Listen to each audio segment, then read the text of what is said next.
My name is Avery, and this is my infographic analysis for my final infographic. My infographic focused on the effect of climate change on salmon populations in the Pacific Northwest.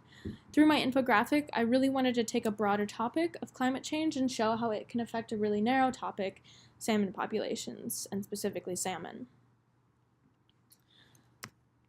So to convey this information and to help the reader learn a little bit more about my topic, I really exploited visual potential in 5 key ways. Through appearance, number, time, location, and relationship. So for my appearance display, I just wanted to show the reader what things look like. I use really recognizable icons like fish and mountains and the city of Seattle,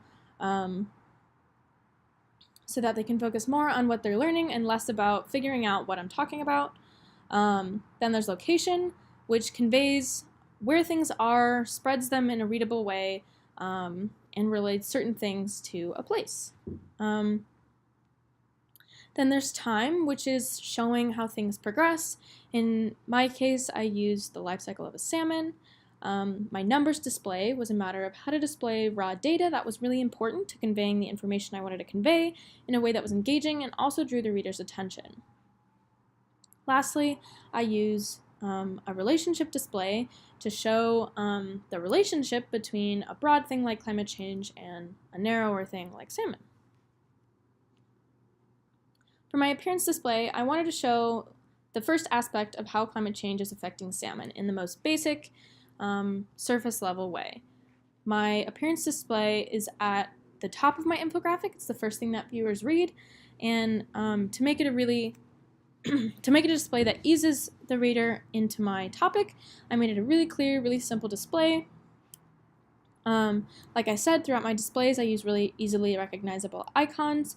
A big part of my infographic was creating this marine fish theme where the reader was learning about climate change and its effect on salmon within this lens that the theme creates. So for my location display, again, I heavily rely on icon usage. As you can see, I have the outline or the realistic silhouette of the West Coast, and then I have those arrows. All of my critiques said that they wanted some connection between the amount of arrows and the degree increase that that's in my text. So as you can see, I have the same amount of arrows as I have degree temperature increases.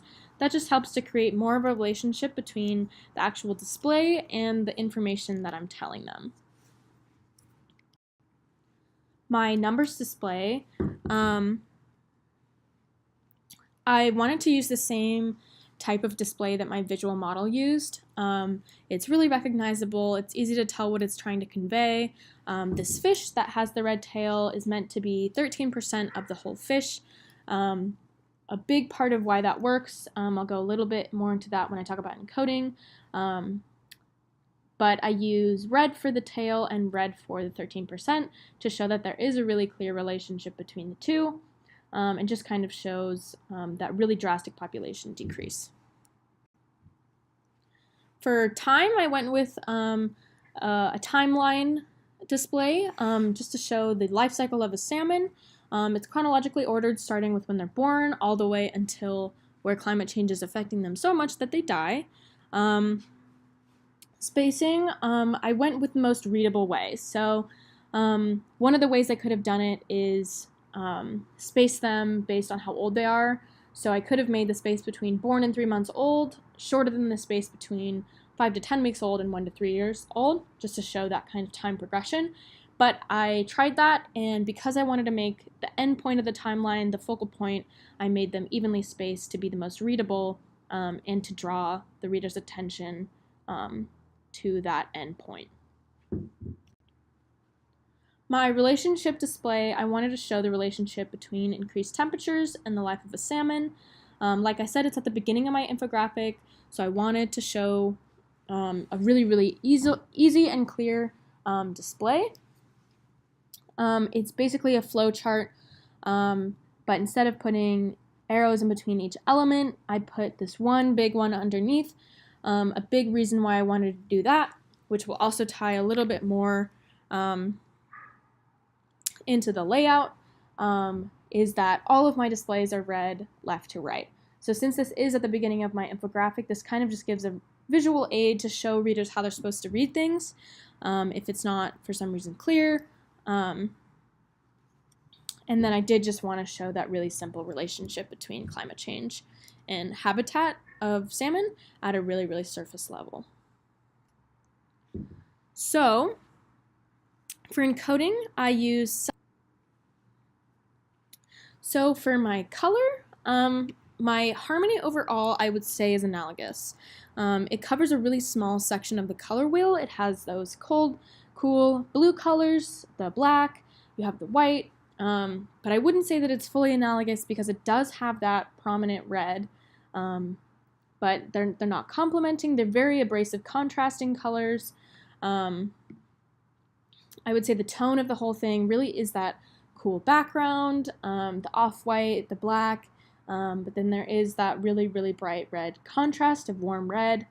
And in that same vein, the reason that I had red is because I used highlight in almost every single display, as you can see.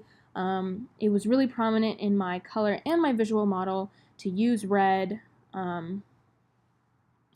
as a way to highlight, or use a different color to highlight things you're trying to emphasize. So I really emulated that by having this contrasting red highlight things in every display.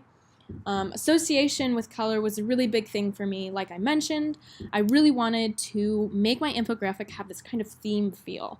It was something that was really prevalent in my visual model, with the background color, with all the complementing colors. It really gave the reader a feel as if everything was really interrelated. My color model, which was really, really contrasting to my visual model, made that pretty difficult. My color model had an off-white background, and then those black icons, and then little hints of red here and there. So because of my two contrasting models, my color model focused a lot on individual elements, whereas my visual model did create that big theme. And I felt, since my topic was really close to my visual model topic, and because it was about fish, marine, one of my colors I was using was blue, so it really looked like water, that I really wanted to follow my visual model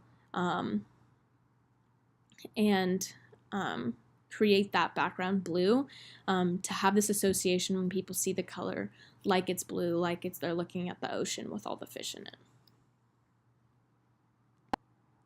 So for typography, I used two different fonts. I used Chronos Pro Italic, which is the italicized text you see, and then Avenir Next Condensed. I only have Avenir Next Condensed as the bolded and the mirrored fonts that you see. So all of my display titles, like you see with the thing that says "When Salmon Go to Sea," follow my typography model by being Avenir Next Condensed and being all caps. In addition, in the bottom two pictures you can see, the right being my model. My model used actually a very similar blue as I use, a little bit offset behind the main dark color to show that it has this kind of like 3D effect. So I used that as well in my title. One thing that was a little bit tricky for me is that this third picture you see with the 13% versus the 30%, I made that 13% really big to emulate my typography, because in my typography model they have the percentage and then they have information next to it. The biggest difference I would say is that in my model you have the precision label of 30% and then you have an identity label of retail. So it's kind of just labeling that 30%, whereas with mine, I'm not exactly labeling it. 13% is a precision label, but I'm more annotating it and giving supplementary information. So I did feel as if I shouldn't put all caps for that because it wasn't an identity label. I kept it the Avenir Next Condensed, but I decided that it was more of an annotation, and all of the other annotations in my typography model are the italicized text, or the lowercase text. So I kept Avenir Next Condensed, but made it lowercase instead of uppercase. And then I did just use the italicized Chronos Pro Italic for the annotations like you see in the first two pictures. So my visual language model was really straightforward for the most part. It relied really heavily on the use of realistic silhouettes and arrows. One main thing that was highlighted in my visual model that's emulated in my model was the separation of elements on the infographic using different opacities of the background. So I'll talk a lot more about that when I talk about layout, but that is one of the big things for visual language for my model. The other big thing was, like I said, these use of icons, realistic silhouettes, naming them inside the silhouettes. Like you see, I say chum and coho, and in my model, they label it as sardine and herring. And then I did use arrows in my map display in the same way that they really emphasize arrows. Again, something that I'll go into a little bit more when I talk about layout. But white space was really heavily utilized. You can see in my model on the top right, they have all these icons, but they include just enough white space where it isn't overwhelming, that you can still separate the different icons, you can tell what's going on, and you can see in mine on the left, I really tried to emulate that, but that was a really big struggle of mine. So for visual hierarchy, I do have a hierarchy. It's pretty simple. Just one row on top of the other.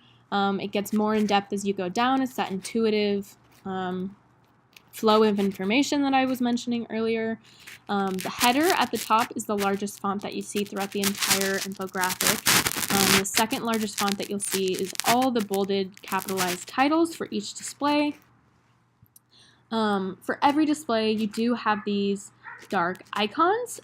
So a big thing that was in my visual model and in mine is that these icons are the focus point of the display. So when you look at each display, all the dark black icons are what you're supposed to be focusing on, but I have some exceptions because for some of my displays that isn't exactly what I wanted.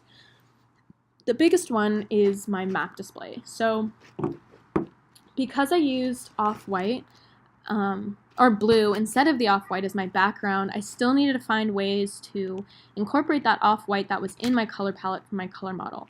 I felt like this was the best place because I didn't really want the map itself to be the focal point. I wanted it to be the arrows. So I was trying to emphasize the degree increase in this display and less the actual Washington, Oregon, California. So for this one, I did decide to make the icons off-white instead of that black color.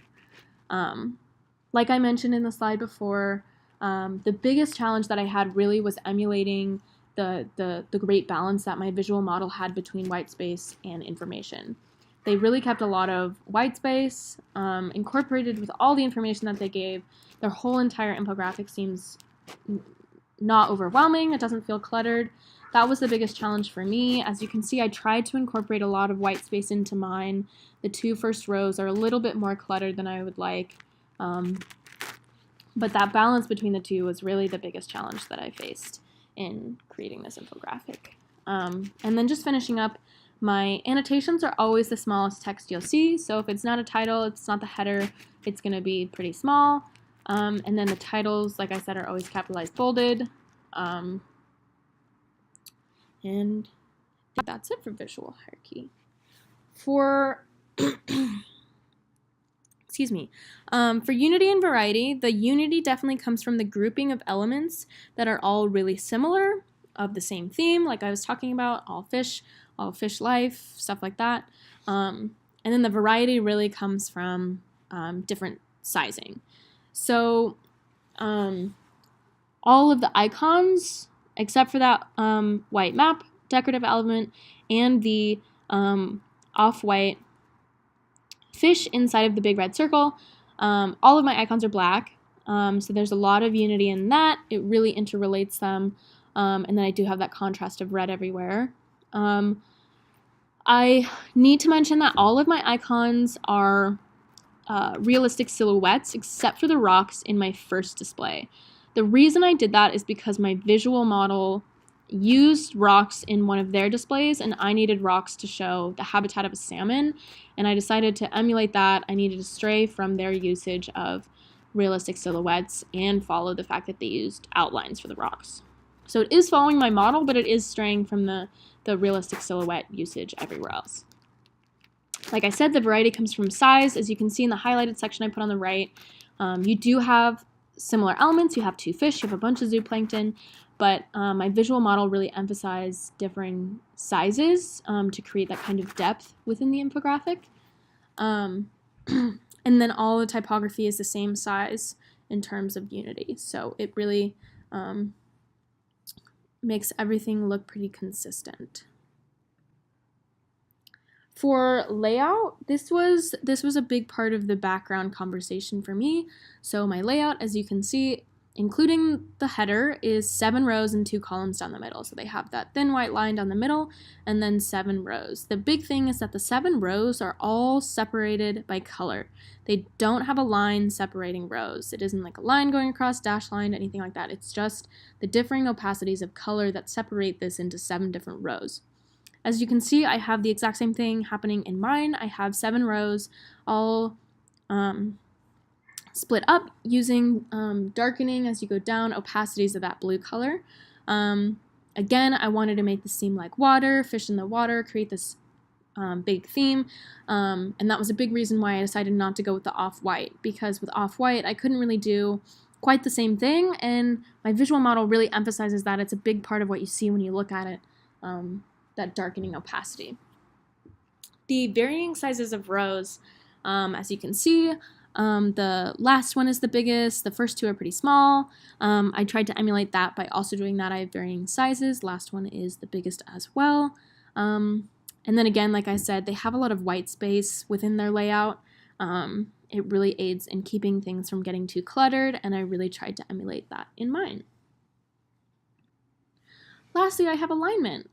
So for my visual model, it doesn't really display an overarching pattern in terms of text justification. My typography uses mostly left justification and then center justification for titles and subtitles and some annotations. I wanted to emulate my visual model a little bit just by justifying the text in the last display. So as you can see, I put the screenshot on the right there.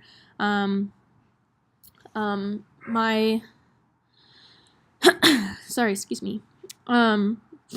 text for my last display is justified like it is in the model's last display. It's all justified based on that center line. So if it's on the left, it's justified to the right. If it's on the right, it's justified to the left. My typography does have a little bit of right justification in it, so it's not completely straying, but it is definitely straying a little bit from my typography model. But I did feel, since this specific display was really text heavy, that I needed to emulate that kind of orientation a little bit in mine, so I followed that there. But the rest is all, as you can see, it's all left justified. My subtitles are center justified. My larger annotations, they're big chunks of annotation in my typography were center justified. So in my second display, you can see that it's center justified. And then the 2 screenshots on the right were just to emulate that. In my model, they did have a timeline type display, and in mine, I obviously have my time display. And they use right justification, but to follow my typography model, which was different, I did use, as I was saying, for my timeline, I wanted to follow my typography by using that center justification, title, subtitle orientation that my typography does use. And I think that's everything. Thank you for watching. Size, color, flow, and placement, because they were the most effective in conveying information in these 2 displays. So for my number display, I used size and color. I used the size in such a way that it really made it clear that this was the focal point of this display. There's some annotation, there's that small little sentence at the bottom, but I really wanted to make this visual representation of 13% of the entire salmon, and the big 13% the focal point of the entire display, so I made them bigger than everything else. And then for color, I made them the same color so that it's clear that that red is supposed to be 13% of a whole, which is the 10.5 million salmon they expected to return to Fraser River. Color also in this, I intended for it to create some sense of urgency. So this is a really bad thing. 13% of expected populations is something that should scare us a little bit. And so I did want to use that bright red instead of maybe like off-white or a different color that was in my color model, because it does create a little bit of panic when you see that bright of color. And for my relationship, I focused on flow, color, and placement. So like I mentioned, this is a flow diagram at its simplest form. Instead of arrows in between each element, because of the way I wanted to place things based on the whole layout of the infographic, it made most sense for me to put the 2 elements leading to the 3rd element on one side and the 3rd element on another side, and then have that arrow just direct the reader where they need it to go. I think if I had used another type of encoding, it would have probably been position. Something that was really prominent in my visual model was all of the same icon stacked on top of each other, and then a highlighted one. I could have done that exact same thing and highlighted it red to show 13% of all of those fish returned, kind of thing, but I felt as if this was the most clear, and my critiques said that they liked this one better.